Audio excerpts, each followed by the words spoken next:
Hi, welcome back to the channel. Let's work with something a little bit more fun in the Kyusho world. We're always serious about the anatomy, the physiology, the functionality, and how to disrupt them in your opponent. But we often have fun too. When you're training, you have to have it rigorous. You have to have it or energetic. You have to be experimenting all the time and be surprised all the time. One of the ways we surprise each other all the time is we're working with a drill or just open kumite, and we have someone commanding when to land a knockout.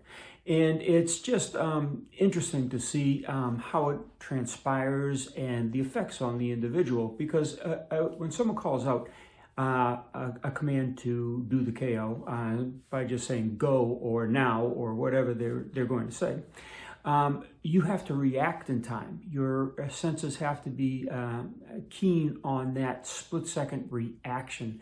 And the other individual is quite surprised by it as well, because they're receiving the blow, but they didn't know when it was going to land. They knew it was coming, but they didn't know when it was going to land.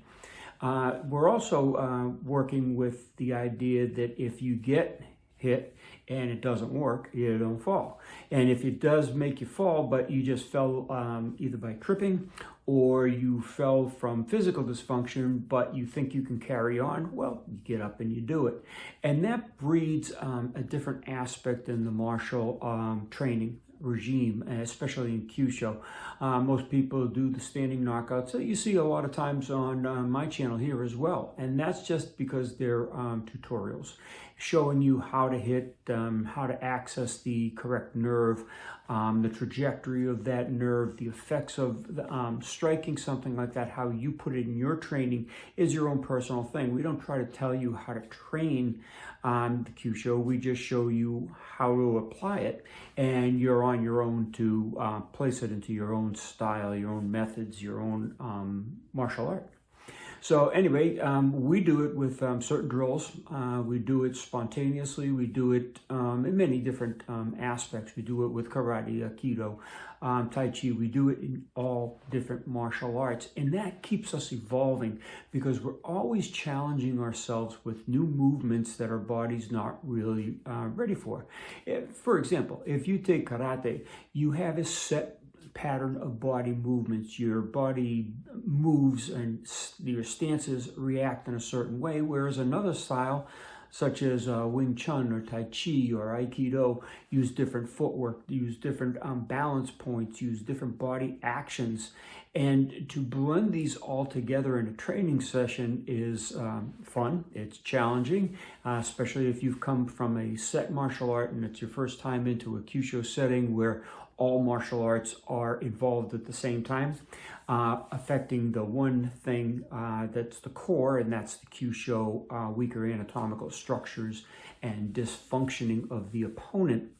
And it just breeds a different mindset to the practitioner, to keep their mind open to different movements as opposed to locking it down into one set idea of motion.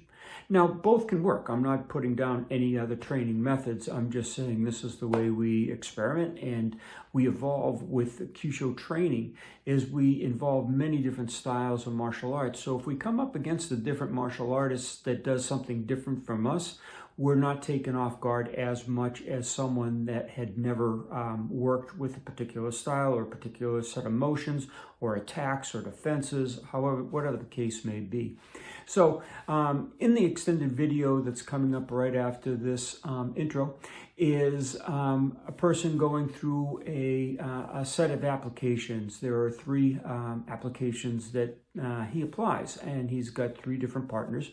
And they work through it, and you'll see how when they strike, how devastating it can be on command.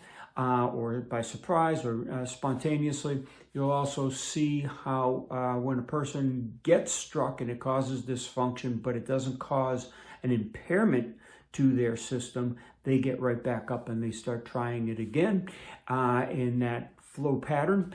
And then you'll also see the people trying to get up sometimes once the Kyusho was landed properly, and even though they're trying to get up to get back into that training for the practitioner that's working his skills, the difficulty they have, meaning it's a different level of unconsciousness. There's a consciousness of sorts, whereas you're trying to do something, but you don't comprehend why you're trying to do something other than it's just something you've trained. It's like slapping out. When you fall, as a martial artist, we've always trained to break fall.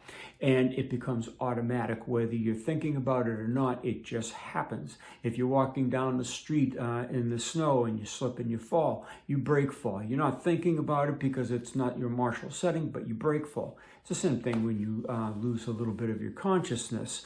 Now you see also other people go unconscious that are totally out and they fall very badly, but they don't get hurt because it's like a drunk in a car accident. They lose all control of their body, all stiffness, and it prevents a breakage of many different things, and they remain safer with that ability.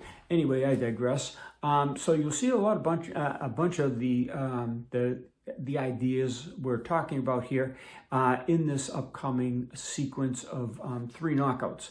So stay tuned in the extended videos here on YouTube, in the Patreon channel, Patreon/Kyusho, and also, of course, in the Platinum subscription that has everything from the beginning of the trainings on up.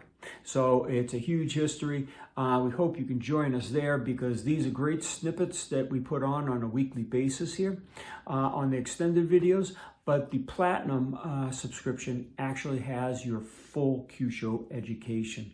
So as you've seen in the background, you'll see these in action, and you'll also hear what's going on. Stay tuned.